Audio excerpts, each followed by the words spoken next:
nje kubasuhuza ndifuriza ibyiza n'imigisha. Ese wowe ujya wibaza?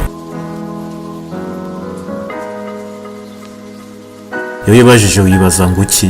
Ndinde? Narinde? Nzaba nde? Iki? Kubera iki? Gute? What? Why? How? Quel? Pourquoi? Comment?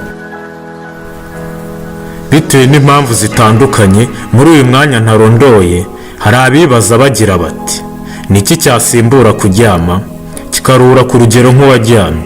Ni gute twakora igikoresho umumaro wacyo ukabusanya n'uw'itara kigacura umwijima wo gucura urumuri? Niba uko ukora ikintu inshuro nyinshi ariko kigiramo uburambe ukagikora neza, ni kubera iki umuntu uko amara igihe kinini aba hatabona uburambe ngo abe yabaho ubuziraherezo? Buri munsi turibaza, kandi si ibya none gusa, no mu bihe bya kera na kare ikiremwamuntu kibajije byinshi. Kwibaza si iby'abashonji kuko babisangiye n'abatunzi. Mbese ntiwabibamo impunzi, ntaho nyine wabihungira. Niba ubihakanye uzabigerageza, nunabigerageza kandi uzatangira wibaza aho ubihungira, tayari uzaba ukibaza. Nunahabona ukumva ariho rwose, uzibaza uburyo uzahunguka uje kumbwira ko washoboye kumpinyuza, tayari uzaba ukibaza.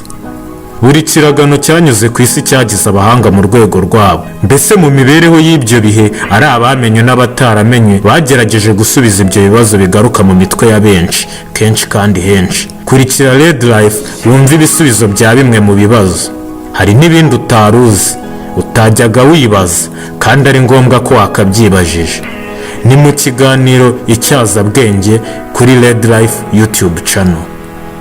Uzumva uko ibirangirire mu kubaka ubwonko kuva kera kugera none ari ibizwi ndetse n'ibitazwi, nk'aba Socrates, Newton, Einstein, Alex Kagame n'abandi, uko babyumva mu myumvire yabo. N'impaka z'urudaca zabaranze ku bibazo twibaza buri munsi. Ntitwabura kandi kwibaza tuti, ese abahanga baracyabaho? Ese wowe uzabandikwamo? Ni mu kiganiro ITYAZABWENGE kuri Red Life. Uramutse ubyutse mu gitondo ugasanga izuba ryarashe riturutse aho witaga mu burengero bwaryo, wakumva bitangaje, wanabishobora ukihutira kubipostinga. Nyamara uhuye n'umuntu aca igikuba akubwira ngo izuba ryarashe, wagira uti uyu mumureke yavangiwe. Igitangaje ni iki? Ikidatangaje ni iki?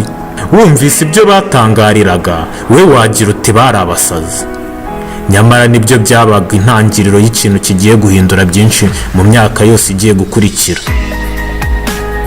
Urugero, umwe yari yaguye agacuho kubera intekerezo zari zamurenze, ajya kuba yirambitse munsi y'igiti cya pome ngo abone asinzira afata akayaga. Kuko pome zari zeze, imwe muri zo nk'ibisanzwe yari iremereye iragwa. Nawe abaduka yiruka yatangaye bidasanzwe, avuze induru ngo navumbuye. Bati wavumbuye iki? Nawe ati ubu mvumbuye ko ikintu cyose kiri hejuru kidafite ikigifashe kigwa hasi. Wakumva bidatangaje, nyamara niho havuye igitekerezo cya rukuruzi y'isi, force de gravité, kandi hari byinshi byahimbwe binagihimbwa bigendeye kuri iri hame rya rukuruzi y'isi. Byatangiye batangaye cyane, bati burakeye, izuba riravuye, imvura iraguye.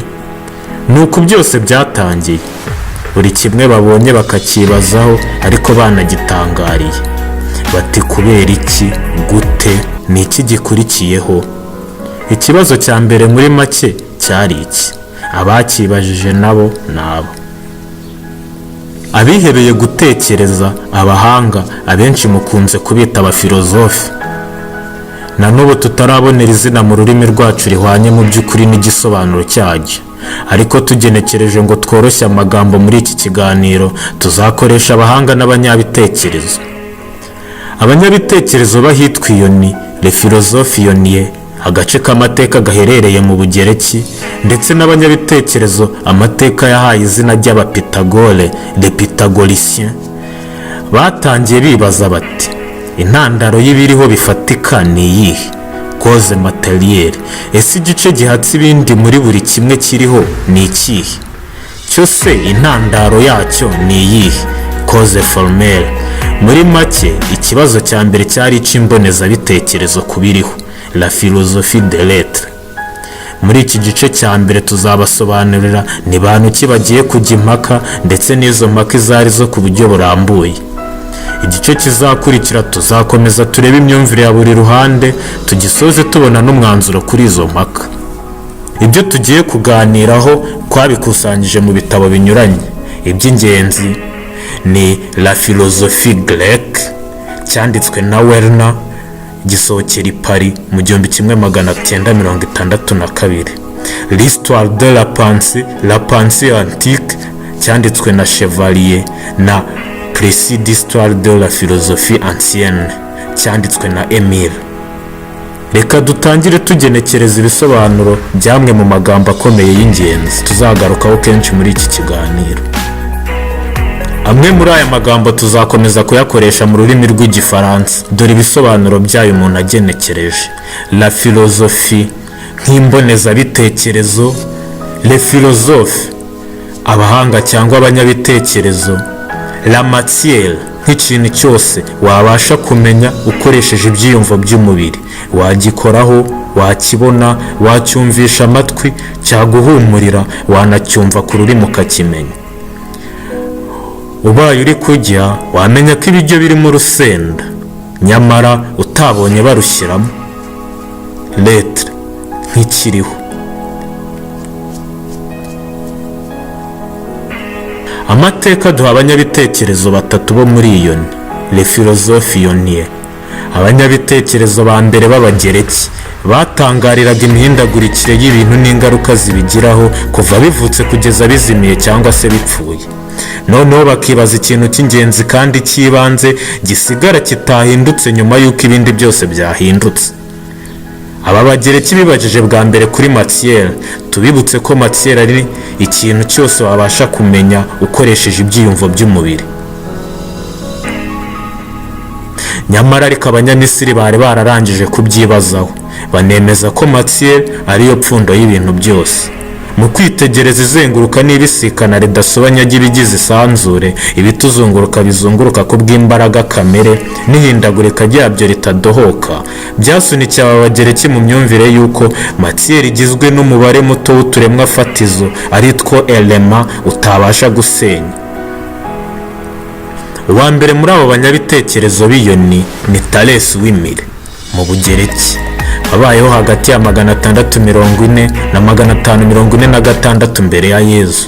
Yari umucuruzi, umuntu wa hafi muri leta, inzobere, umunyamibare, umwastronome n'inzobere mu by'inyenyeri. Akaba yaragize umwigishwa akitwa Anaximandre w'Imire, wabayeho hagati ya 610 na 645 mbere ya Yezu. Uya Anaximandre yanditse igitabo cyitwa Traité de la Nature. Tugenekereje twavuga ko ari ku byerekeye ibiriho kamere. Akaba yaratangije iby'ubumenyi bw'isi, anashushanya ikarita ya mbere y'isi yari izwi icyo gihe. Naho Anaximene niwe uheruka abanyabitekerezo batatu b'ibirangirire kuruta abandi muri iyo ni. Muri make abanyabitekerezo batatu b'ibirangirire muri iyo ni Thalès, Anaximandre umwigishwa wa Thalès na Anaximene. Nyuma y'abo banyabitekerezo bo muri iyo ni haje Pythagore. Uyu yavukiye ahitwa i Samos, ikirwa kimwe cy'Ubugereki. Igihe yavukiye ntikizwi, gusa bikekwa ko ari ahagana mu 510 mbere y'ivuka rya Yezu.